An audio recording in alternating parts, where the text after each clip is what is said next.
Federal Drive is presented by GEHA, Government Employees Health Association, proudly providing health and dental benefits to federal employees and their families. Visit GEHA.com. The Biden administration and automobile industry's push toward electric vehicles isn't going to go very far without the workers to make those batteries.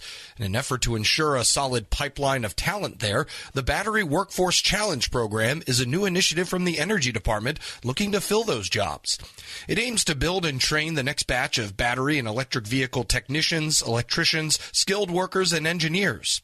To find out more, I got the chance to speak with the Director of Energy Justice and Workforce Readiness for the Advanced Energy Technologies Directorate with the Energy Department, Kristen Wall. Very excited to announce our latest workforce initiative at Argonne National Laboratory called the Battery Workforce Challenge program. So Battery Workforce Challenge is a comprehensive workforce development program really designed to build and train a diverse domestic workforce to promote job creation across the battery and EV supply chain. So that means technicians, electricians, skilled workers, and of course, engineers and scientists.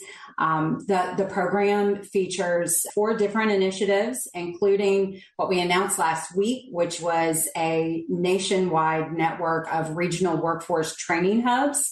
And these hubs are really intended to kind of step into the critical skills gaps and identify areas to kind of reskill and upskill vocational and transitional workers for those in-demand EV and battery manufacturing jobs. That's a little bit about the program. So, yeah, who is going to be making up most of the actual cohorts or the consortiums that are going to be involved in this and also trying to, in training? And I know that a lot of universities are probably going to have a hand in this, but we could also get to the industry side as well. Yeah, so I'll just kind of start off with a little bit of background about all the different partners and primarily our role at Argonne National Laboratory. Argonne has been DOE's trusted partner in building and executing workforce development programs for 35 years. It started back in 1988, where Argonne helped DOE launch the Advanced Vehicle Technology Competitions, or AVTCs. And I've personally been involved as a leader of that program for about 27 years at Argonne. So strong role in leading and developing these workforce programs for the Department of Energy. But this latest program is a new initiative that includes about a $30 million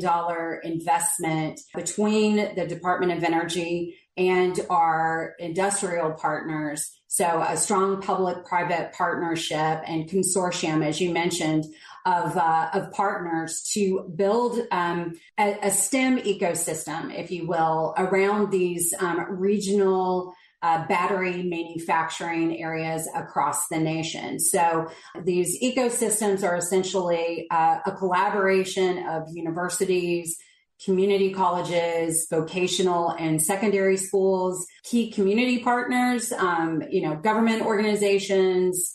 We mentioned industry already, but labor organizations, which is central to the design and execution of this. And of course, nonprofit organizations who are heavily involved in workforce development. So Argonne has a key role in sort of convening all these partners together and helping to deliver DOE's mission and really creating these STEM kind of talent pipelines into these new battery manufacturing and EV assembly facilities that are being stood up across the country as a result of the Inflation Reduction Act and the bipartisan infrastructure law, which of course are just once in a generation levels of investments in battery and EV manufacturing here in the U.S. to really onshore those jobs and build up that supply chain across the country. It seems as if every STEM field never has enough new talent coming through, but what is the current state of the need for talent in the battery and EV sectors? Yeah, it's such a good point that this has always been a challenge. And that's why we've been so invested in this for more than 3 decades, right? So historically, our focus has been on kind of building that STEM pipeline of engineers and scientists for the automotive industry. But our footprint has really expanded. We're talking today, of course, about battery and EV manufacturing, but we're really expanding into other areas of clean energy, which, as you mentioned, there's such a strong demand for talent really across the whole DOE portfolio. But kind of driving some of these investments, which I think is really getting at the heart of your question, there have been a number of sort of government and industry reports and needs assessments, if you will, that help to inform our investments in workforce development.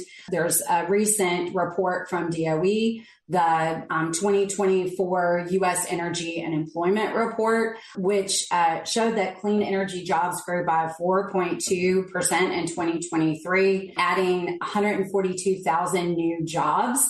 But the work is still needed to really further develop out that STEM pipeline. And so we have actually funded a study from the Center for Automotive Research to do a needs assessment specifically for battery and EV manufacturing. And this report is called the Bietna Report, which is BIETNA.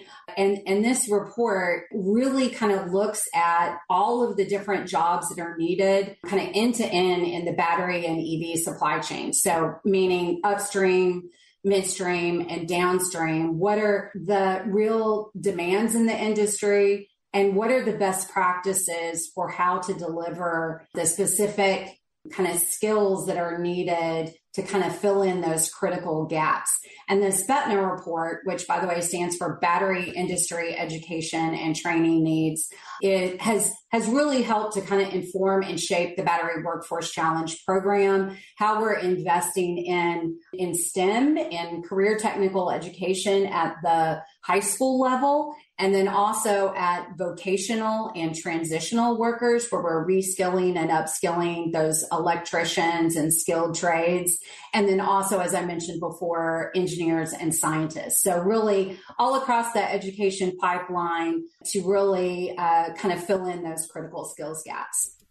Acknowledging that this is a workforce initiative, I'm just curious, and I wanted to pick your brain on, it takes a lot of technical materials and supplies to actually create these electric vehicles or EVs and batteries. Which side do you see the greater need? Is there a greater need for workers or a greater need for a steady supply of everything that is needed that goes into creating the actual devices themselves? Yeah, and that's exactly where this needs assessment helps to, again, inform our investments, because it actually goes into some of the gaps in the supply chain on the upstream side. So where you're mining resources, you're creating that supply chain for the individual components and for the workers to build those components and have a domestic supply chain for those. And then all the way through the production of, the battery components, and then not only the components, but also building the modules and then the packs for the components, and then the assembly and integration into the EV itself, and then the recycling and into life. So the full end-to-end circular economy of this supply chain is, and there are gaps in all areas of that. As I recall from the needs assessment, some of the biggest areas of kind of shortest supply, if you will, are in sort of the electrochemistry, battery management system, kind of product and system design portion of that. But there are really needs across all segments of the supply chain. Kristen Wall is Director of Energy Justice and Workforce Readiness for the Advanced Energy Technologies Directorate at the Department of Energy. You can find this interview along with a link to more information at federalnewsnetwork.com. Listen to the Federal Drive on your schedule. Subscribe wherever you get your podcasts.